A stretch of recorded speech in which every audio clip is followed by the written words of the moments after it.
বিসমিল্লাহির রহমানির রহিম। খুবই গুরুত্বপূর্ণ দুইটি কথা। আপনি যদি সৎ হন, ভালো মানুষ হন, আর আপনি যদি বিপদে পড়েন, আপনি কখনো বিচলিত হবেন না, ধৈর্য হারা হবেন না।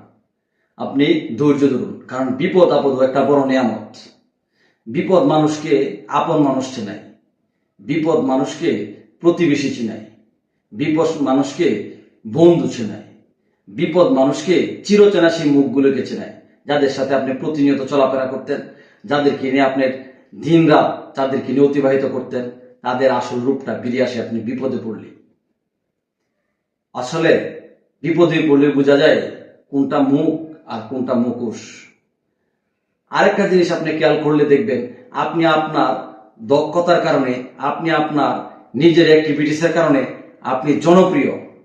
কিছু মানুষ এর কারণে আপনাকে সহ্য করতে পারবে না। আপনার অ্যাক্টিভিটিসের কারণে জনপ্রিয়, তারপরে আপনাকে সহ্য করতে পারবে না।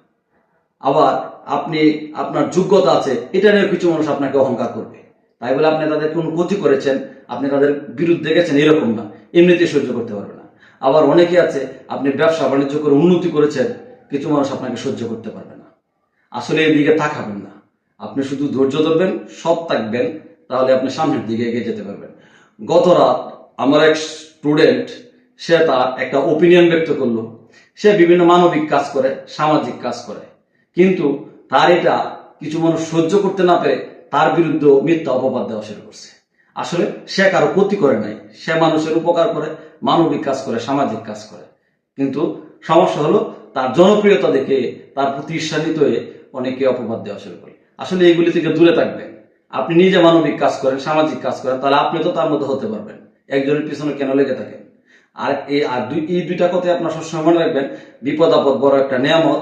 আর জনপ্রিয়তা থাকলে, আপনার যোগ্যতা থাকলে আপনার বিরুদ্ধে মানুষ হিংসা করবেই। এগুলি চিন্তার কোনো কারণে, আপনি শুধু আপনার লক্ষ্যে এগিয়ে যান।